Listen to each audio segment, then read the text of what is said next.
Higher levels of nurse staffing lead to improved patient outcomes. The evidence is absolutely solid. A recent report commissioned by the Canadian Health Services Research Foundation finds lower nurse staffing levels are associated with higher patient death rates. A synthesis rather than a systematic review, the report was guided by a roundtable of decision makers and researchers, including Linda McGillis Hall, not an author, but someone who's conducted key studies in the field. We looked at different models for nurse staffing and how they influenced patient outcomes and if they had an impact on patient outcomes. And we found that nurse staffing models that use higher levels of regulated professional nursing care providers lead to improved outcomes for patients. My job is very special here. I work within an oncology population where we don't only look after the physical body, the physical illness. There's a lot of compassionate, there's a very huge human component to this. It does make you feel a lot more comfortable to be able to chatter back and forth and just at least put a smile on each other's face, whether it's a good day or a bad day. I feel very lucky that I get to become a part of a patient's life and help them through a difficult time that they're having. It's not easy to be in the hospital, so it's nice to have someone to care for you and to know what they're doing.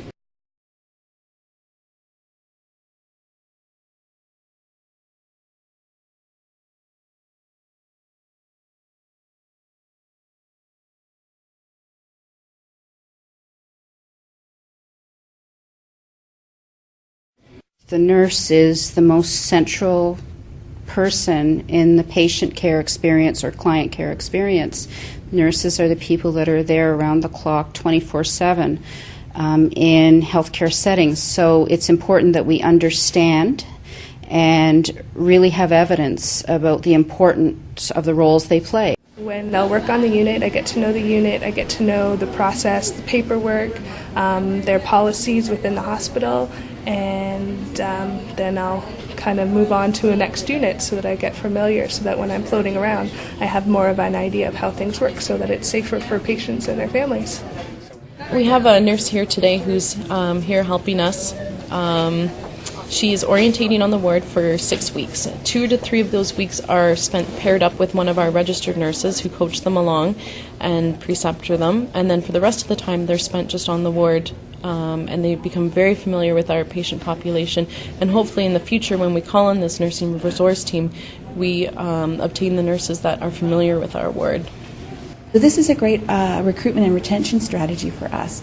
So nurses will flow into the NRT perhaps as new grads, and as they move around from unit to unit, they might identify a place where they've got a real focus or a real love, and then they may then apply for full-time or part-time positions on that unit. So it's a way to try to ensure that we have a flow, an ebb and flow of nurses moving into positions that are available.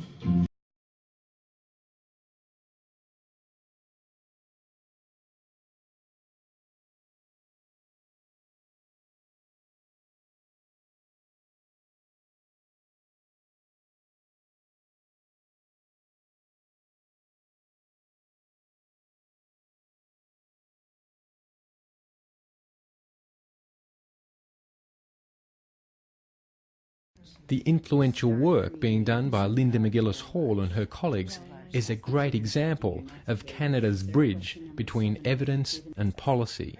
And then coming up with your list of... You see a lot of policy-driven research where funders are actually posting calls for work, translating the research findings we have from those studies directly back into new policy. The recent synthesis contains little analysis of the quality of the original studies, but argues the evidence overall is now compelling.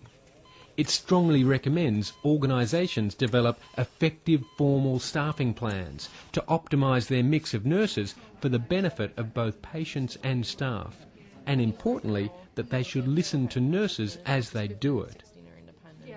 Listening to the nurse at the bedside is a very important thing to do, and if we could just give them more opportunities to influence their practice environments, I think we would be creating environments where they would be more satisfied, the patient care would be improved.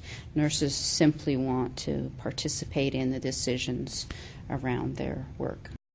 Particularly the finding that nurse staffing involves more than just the number of nurses. It's about the right mix of education, experience and skills. So you need to look at what's the experience of the nurses on the unit. Have you got a mixture of experienced nurses and new, so that you can be bringing along the newer nurses and really recognizing the value in those years of experience that your senior nurses have? Looking at the educational preparation, are we looking at baccalaureate prepared nurses now coming out of school? And we are in this province. That is the entry to practice now, which is great. What's the complement of advanced practice or master's prepared nurses in the area? Very important. It's the acuity of the patients that you're looking after, and what's the right staff mix for them. So the ratio is definitely a piece of what staffing is, but I think the report talks more around a staffing plan than a staffing ratio, and I think that there's a lot of wisdom in that report. It's been quite thoughtfully put forward. At the organizational level, there's a huge commitment to patient safety, which is one of the reasons why we developed the Nursing Resource Team, or the NRT, because there was a real recognition that bringing agency nurses into the environment where they weren't orientated to where we keep things or the types of patients that we're looking after, there was probably a patient safety issue there. And I think that some of the literature now would bear that to be true.